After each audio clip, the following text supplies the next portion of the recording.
So this video, along with the last video and the videos to come, are all from the 9th edition of Thermodynamics and Engineering Approach. So in this video, we will be discussing an example involving property tables, specifically ones of saturated liquid vapor mixtures involving refrigerant 134A and other details of these topics. So to get started, I'll show you a couple of diagrams for you to help you better understand different mixtures. So we'll typically see more of a superheated vapor phase and saturated phases, but I'll definitely define a compressed liquid as well. So you don't really need to know word for word what these definitions are, but it's good to go through them to help you understand. So right here, I defined some definitions, and we're going to be looking at the saturated liquid vapor phase today of refrigerant 134A. So just to explain a little more about these phases, because they are very important for finding values in the property tables, saturated liquids and saturated vapor states are very similar in terms of what you need to solve for. You can see from here and right here, they're both in the similar part of the graphs in the vapor dome. So a saturated liquid vapor phase can be treated as a homogeneous mixture for convenience. And a couple other things to point out for superheated vapor phases when we're in them, they can be characterized by this little table right here. So whenever we have conditions that meet these, we know we're in this superheated vapor region.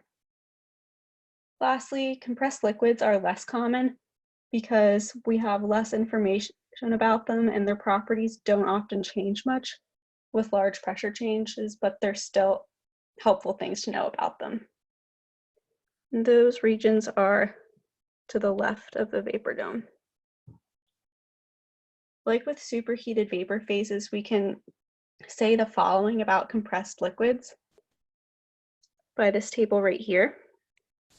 So this is compressed, and this is superheated. Basically, the compressed and superheated states are the opposite. So the very last thing before we get started with this problem is a table of property tables. And I marked the ones you'll most likely need to know the most. However, you'll probably see all of them at some point. So I marked tables A4 and A5, which is saturated water, and then 11 and 12, which is the saturated refrigerant. And then I'll also go ahead and mark the superheated water as well. So with our problem, an 80-liter vessel contains 4 kilograms of refrigerant 134A at a pressure of 160 kilopascals. So we need to determine the temperature, the quality, the enthalpy of the refrigerant, and the volume occupied at the vapor phase. So we can start by writing our knowns and unknowns. And our knowns in this one are our volume equals 80 liters.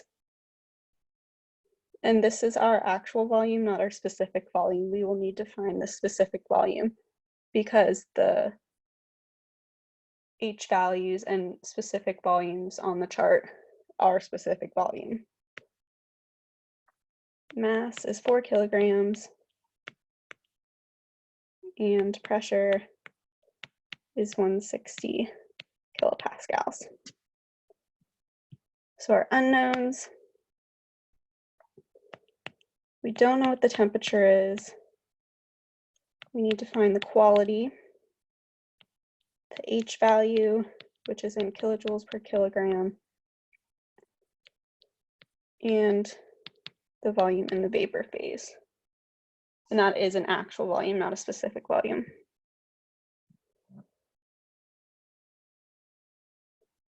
So from the information we have been given, actually let me fix that. we need to determine the specific volume from the 80-liter volume given.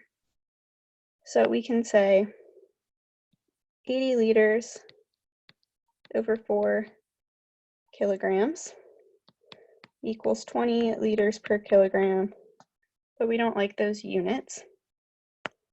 So we're going to convert them, and we're going to say 0.001 meters cubed over 1 liter.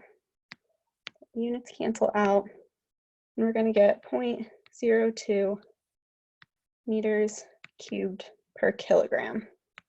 And that's our specific volume.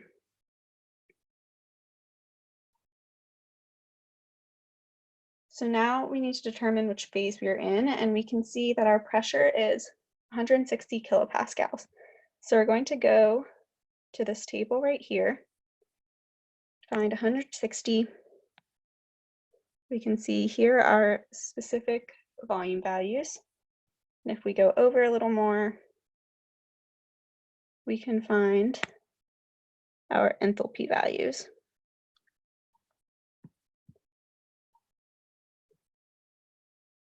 So we can go to table A12, which is the saturated refrigerant 134A pressure table, because we know we have 134A and we know we have a pressure. And thanks to this and the information we talked about up here in these two tables, we know we don't meet the conditions from the superheated. So we know we're in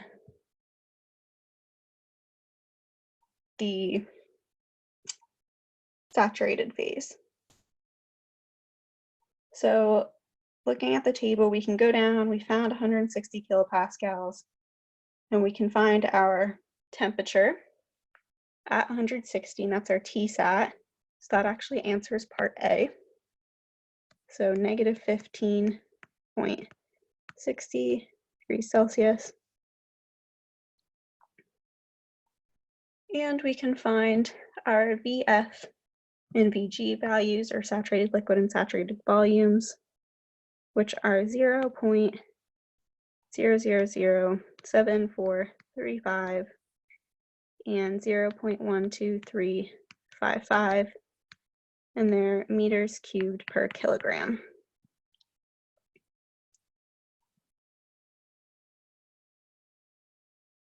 So not in this problem, but more in other problems, we can use our property tables to find more information based off of what we were initially given, like more of the internal energy values or the entropy values. But we used A12 because of the substance and the pressure that we have given. And then other tables like A13 or A11, those are just based off of different initially given values. And then in the description of this video, I'll provide a link to more ways to read property tables like this one. So the reason we got the saturated liquid and saturated vapor is because we need them to determine the quality in part B. So our equation for this is X equals specific B minus BF over BFG. And just a little note, to get BFG, if you don't have it in the table, like we do VG minus BF equals BFG. And that's also equal to V vapor over V total. So we found all these things. So now we can just plug them into our equation. So we have 0.02 minus 0.0007435 over 0.12355 minus 0.0007435. And these are all meters cubed per kilogram. So now if we calculate it all out, we'll get that the X value is 0.1568. And that is our answer for part B. We can also say it's equal to 15.68%. It's just a different way of saying it. So the quality basically means it's how far you are to the next given state between the liquid and the vapor specific volumes. So in this case, we're about 15%, so we'd be right here. But if we were at, say, 50, we'd be here. 75 would be over here. So basically, you're increasing to the right. So this point would be 15%, or x equals 0.15. So now we have parts A and B done. So to find the enthalpy of the refrigerant, we're going to need an equation. And the general equation is found right here. It's y equals yf plus xyfg. But we need to use this one because we're trying to find enthalpy. So to go back to our tables, we know that HF equals 31.18, Hg equals 241.14, and HFG equals 209.96. And they're all kilojoules per kilogram. And again, if we scroll back up, we can see we found them from pressure K or 160 kPa over here. And we were given this HFG value, so we really didn't need to calculate that at all. So to find enthalpy, we're going to plug these into our equation. We're going to say this equals 31.18 plus 0.1568. And remember, we found the quality in the video, or the part before, part B. And then times 209.96. And we're going to get 64.02 kilojoules per kilogram is our enthalpy. So that's what we got for part C. And the last part of the problem, part D, asks us to find the volume occupied by the vapor phase. And we need to think what we want our end result to be, and that's our volume. So we have our volume equation shown right here. Vg equals mg specific g. And we don't have our mg, so we need to find that first based on this equation right here. So to find that, we have our quality, which is 0.1568 equals our mg, which we don't know, over our mt, and our mt is just the total mass, which was 4 kilograms when we were given that. So mg equals 0.6272 kilograms. So after we find that, we can plug it into our original equations. We're trying to find big Vg equals 0.6272 kilograms times our specific Vg, which was 0.12355 meters cubed per kilogram. Units cancel. And we're going to get that Vg, volume in vapor phase, equals 0.07749 meters cubed. So now we found all parts in our problem.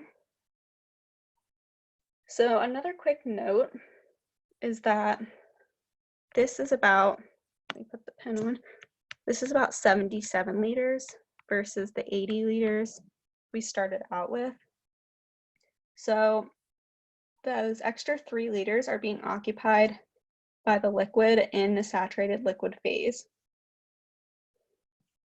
So that's where the extra 3 liters went.